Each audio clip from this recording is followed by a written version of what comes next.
being as specific as you can, and then it's actually going to be more universal, because like it's often in the surprising little details that you write about where that people will actually see themselves.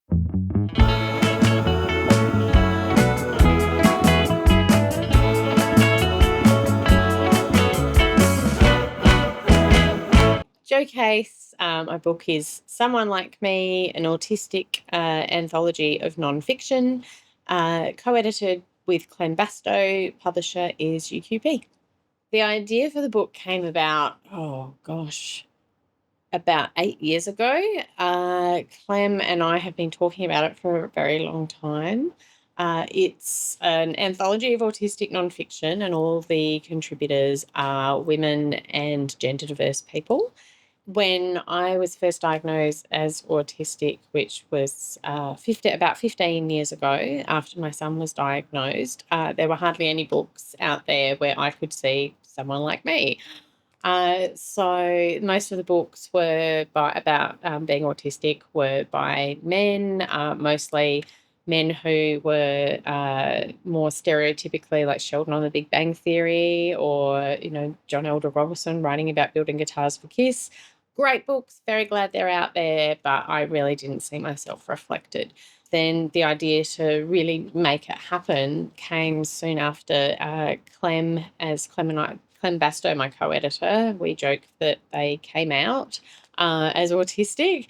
I opened up The Age, and there was a big feature story about them discovering that they're autistic. I'd known Clem for quite a long time. We had both been arts editors at The Big Issue. I was the books editor and Clem was the music editor. And we also both used to do segments on Triple R, and I'd met them in the waiting room. We sometimes have a chat. So when I saw Clem in there, it was someone who I knew, and who I knew, we're very different people, but we also have a lot in common. And I guess we're both pop culture nerds, and that was something I really hadn't seen represented. That probably kind of sparked something in me. And after I read Clem's terrific memoir, Late Bloomer, I approached them about whether they would like to co-edit an anthology with me about, exactly what it is, different stories about being autistic. So Clem immediately said yes, and we started applying for grants. We applied 3 times because you need a grant to pay contributors. And the third time we were successful. So, and that third time I'd approached Aviva at UQP, and she'd said, go for it, and help me with the grant application. Super, super helpful. And yeah, now we have a book. This is my second book. I also published a memoir of autistic motherhood called Boomer and Me back in 2013. The idea from the beginning was that we would have 25 essays, and one would be by Clem and one would be by me. And we also there were some people we knew we wanted to approach, and we also knew there would be people out there we had never heard of, or who we perhaps knew and didn't know were autistic. So we split it and had a proportion where we approached people and asked them to write, and then a proportion that came in through a call out. It was roughly 50-50. One of the people who I approached, who was top of my list, was Fiona Wright, the wonderful personal essay writer, one of my favourite writers. And again, I'd seen them come out as autistic in a terrific essay in the Sydney Review of Books. And I knew that, obviously, being a fan of Fiona's work, had read their writing about being anorexic, and I knew that that was something that was correlated with being autistic. And so I just said to Fiona, this is what we're doing, would you like to contribute an essay? And I was hoping that Fiona would say that she would write something about that correlation between being anorexia and autism, and that was what she wanted to do. So, yeah, that was great. The essays that came through the call out, Clem and I read them all. We then we had a spreadsheet, a very autistic thing, I think, where we would put comments about the stories, and then we would colour code them and classify the ones that were going to go to the next round or not. And I feel really lucky because we had essays at the end. Like it was a real process at the end of whittling it down, because there were some we would have loved to include but we couldn't. That's a really good problem to have. So that means every essay in this collection we loved. I definitely got a lot of essays in the collection that surprised me, where I discovered things about myself. Yes. I or found saw names for things that I knew were autistic things, but I had no idea had names. Like, for instance, monotropism, which is an intense narrow focus, and explains why autistic people have special interests, for instance, which we didn't call special interests in the book. We called them like passionate interests. Also patterns of things that I knew were autistic things, but maybe I didn't know how much. So like autistic burnout, I was surprised by how often that came up. I knew that was a common thing that autistic people experience to various degrees, but I guess seeing it pop up that many times made me realise how much. There's a terrific essay in there by Sienna McAllister, who writes about being autistic, and as a school kid, like being diagnosed autistic at school and what the school system is like. And yeah, I mean, having had my son who was diagnosed autistic, going through the school system, I know that it can be tricky. And it was really terrific to have an essay written from the inside, like from this student, about her different experiences. One of the first pieces submitted to us was Phoebe Lupton's essay about not driving. And as soon as I saw the essay, like, it's a great essay, so I just like thought, this is a great piece of writing I'd like to have. But also I thought, oh, such a common experience, and I'd love to have this represented. I mean, I don't drive. Um, I know that Clem learned to drive quite late in life, in the last 5 or 10 years. So I think it's, yeah, a huge proportion of autistic people who either don't drive or learn to drive quite late. And I think a lot of that's to do with just perception of space, and like your perception of your body and space and sense of direction and things like that. I mean, that's one of the things that when I was young, I had no idea why I wasn't doing it. I just knew I really didn't want to do it. And I think that is actually why that I'm just not great at walking. Is great because you figure out, where you're going to go and how, at a very, very leisurely pace. And cycling similarly, or, I often cycle on cycle paths, but driving, yeah, you've got to do it at speed. And yeah, no, the people closest to me are glad that I don't drive. I'm a full-time editor rather than a full-time writer. I am an editor in my day job. So I'm deputy editor of Books and Ideas at Conversation. And so this was like a great project for me because, as well as writing the essay, really the most of it was editing and putting together a book. And I was a book publisher before. I was at Wakefield Press, publishing books before I was at Conversation. So it was kind of like I got to exercise that part of me as well. So that was great. Um, and actually, another thing that was really interesting that we discovered was the number of editors in the collection. That editing seems to be a common autistic occupation, which had never occurred to me before, but makes perfect sense. And Ange Crawford, one of the editors in the collection, writes about that, about how editing suits their brain. And yeah, really, very lyrically. I wish I could quote it at you, but unfortunately it's not in my head at this moment. But go and read the essay.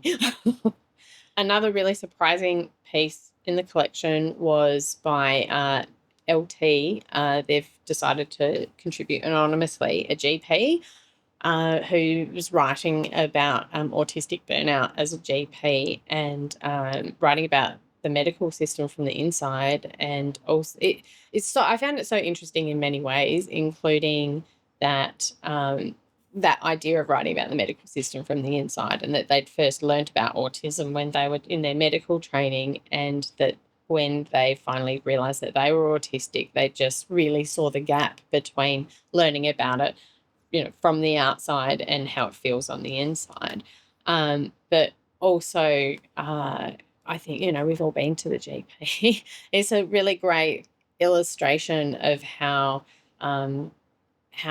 being autistic and operating as an autistic person in the world can both help and harm you in your job. Like, for one thing, I thought I would love to have this person as a GP. And for another, I thought I can see why you just had to quit in the end, because it was experiences like she would try to prepare for, say, 15-minute slots for every patient, but then she would look at their records beforehand, try to anticipate what they might be coming in with. Feel like if the patient wanted to keep talking to them and asking questions, they'd be like, well, I'm supposed to be here to treat the patients, or I will stay here with them.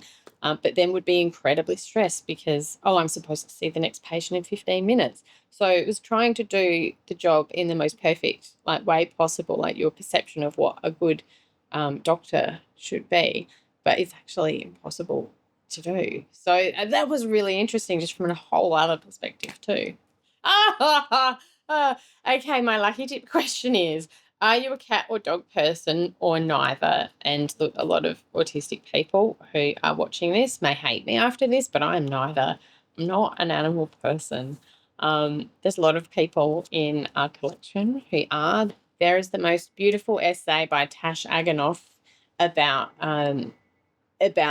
forming like a close relationship with a dog owner who she meets, and with that dog, and that's happening at this, on the same trajectory as discovering that she's autistic. And I love that, and it moved me, but I'm just, I think that it's because I don't know what animal's going to do.